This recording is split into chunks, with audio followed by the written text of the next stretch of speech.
नमस्कार दोस्तों। नमस्कार भाइयों। बोलिए गुरुदेव भगवान की जय। दोस्तों, आज का मेरा जो विषय है वो है कंबल वाले बाबा के कंबल का रहस्य। ये टॉपिक तो ये बहुत छोटा है, लेकिन इसमें बहुत गूढ़ बातें छिपी हैं। आप सोचेंगे मैं किन की बात कर रहा हूँ, तो मैं नीम करौली महाराज जी की बात कर रहा हूँ। क्योंकि उनको बहुत से लोग कंबल वाले बाबा भी बोलते थे। और क्यों बोलते थे?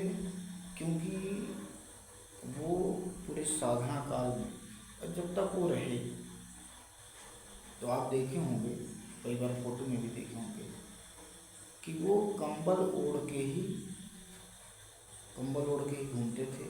पूरी साधना उनकी जो चली, वो एक ही प्रकार के कंबल को ओढ़ते हुए घूमते।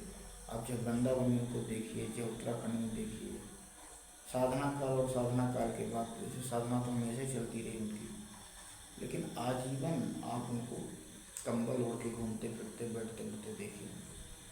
तो मैं यहाँ पे थोड़ा सा ये चर्चा करूँगा कि ऐसा क्या था कि उनके कंबल की चर्चा देश विदेशों में हुई, आज भी होती है।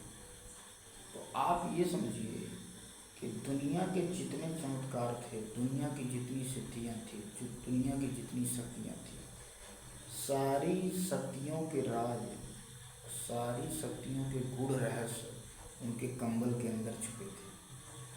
क्योंकि आप अक्सर देखे होंगे कि बाबा किसी को खाने को देते थे, किसी को कोई चीज़ निकालते थे, तो वो हाथ अंदर कंबल में घुसेड़ते थे, फटाक से निकाल के दे देते। आप सोचिए कि अंदर क्या था? कुछ नहीं, उनका शरीर था। कंबल ओढ़ के बैठे रहते थे या कहीं खड़े रहते थे, घूमते रहते थे, जिसको देना होता था। एक तो बिना वैसे भी देते थे, बिना आए कंबल के अंदर हाथ किए। लेकिन कई बार आपने देखा है किसी को कुछ खाने को देना है, किसी को कोई भी चीज़ देनी है, कई बार तो वो मृत लोगों को जीवित करती है। जैसे ही उन्होंने अपना कंबल उसके ऊपर रखा, उठाया और उठा लिया, तो हम मृत जीवित हो गया। वो ऐसा कंबल था। तो आप ये समझिए वो कंबल नहीं था, वो साक्षात आप ये समझो कि पूरी ब्रह्मांड की शक्तियों का केंद्र था। मैं तो ये बोल सकता हूँ, क्योंकि बाबा के चमत्कार जो है ना, कोई छोटे मोटे नहीं हैं। उनके चमत्कारों को जो देखे हैं और जो उनके बारे में चर्चा करते हैं, उस समय के कुछ लोग जीवित हैं। बहुत पुरानी बात नहीं है, 1990 में के करीब उनका शरीर शांत हुआ। तो आपने ये देखा होगा कि उनके कंबल की हमेशा चर्चा हुई, और हर चीज़ अपने कंबल से निकाल के देते थे। कुछ भी, किसी को पैसे देना है, किसी को कपड़े देना है, किसी को कुछ खाने को देना है, कुछ भी देना है, कुछ भी, उनके चमत्कार ऐसे थे। तो दोस्तों, क्या होता है ना, अब आप सोचेंगे कि ये कैसे संभव था। मैं जितना अध्यात्म को जान पाया, गुरुदेव भगवान जी, करौली महाराज जी की कृपा रही है, जो मेरे गुरुदेव भगवान की कृपा है। दोस्तों, क्या होता है ना कि इस माया क्षेत्र में और अध्यात्म का जो क्षेत्र है, या आप कह सकते हैं कि जो रहस्यमयी क्षेत्र है, उसमें और इसके बीच में दो चीज़ें काम करती हैं, एक आसक्ति और एक अनासक्ति। हम किसी चीज़ को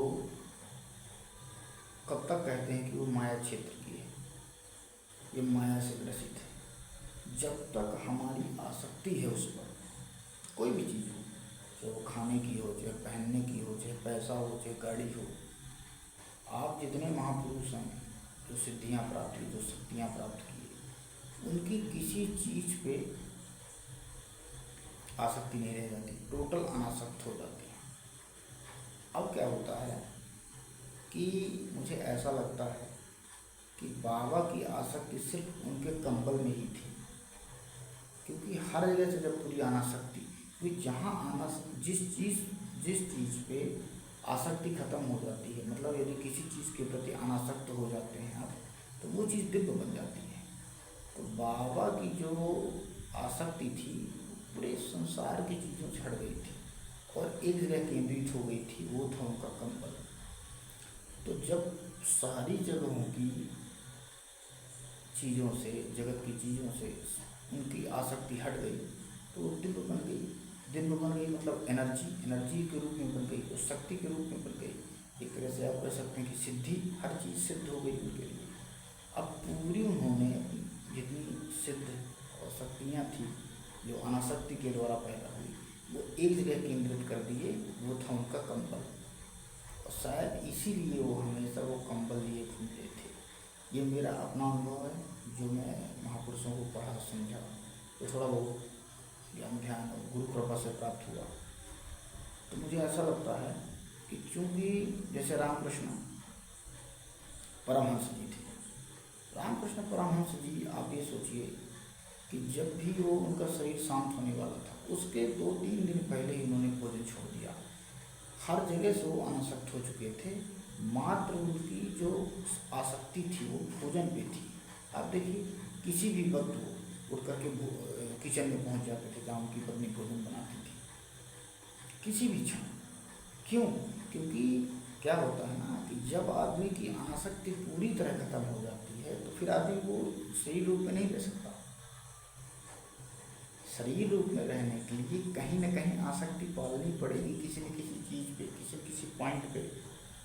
रामकृष्ण परमहंस जी के साथ कभी सत्संग में बैठे हैं, कभी प्रवचन कर रहे हैं, आपने देखा होगा, सुना भी होगा, उनकी जो समय के लोग, उनकी जो वाणियाँ हैं, आपने ये सुना होगा, जो परंपरा के लोग बताते हैं, और सच भी है, ये हमेशा से रहा है।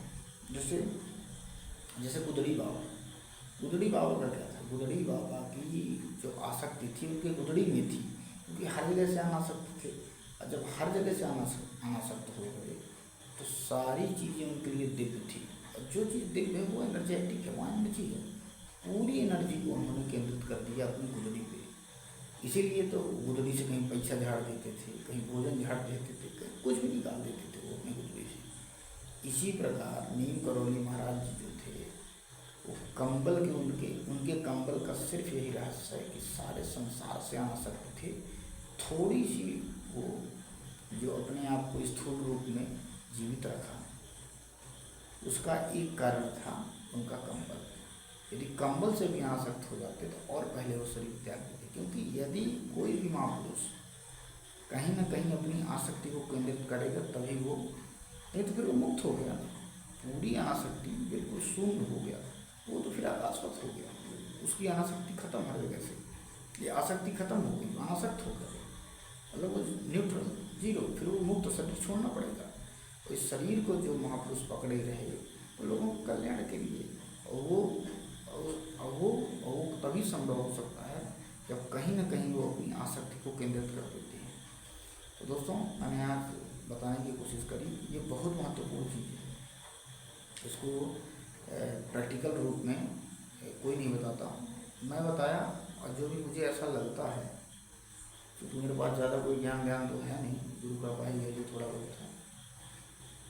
आप इस चीज़ को प्रैक्टिकल देखेंगे, जो मैंने आज बात करी है, यही सत्य है और यही उनके कंबल का रहस्य। तो बोलिए गुरुदेव भगवान की जय, नीम करौली महाराज जी की जय।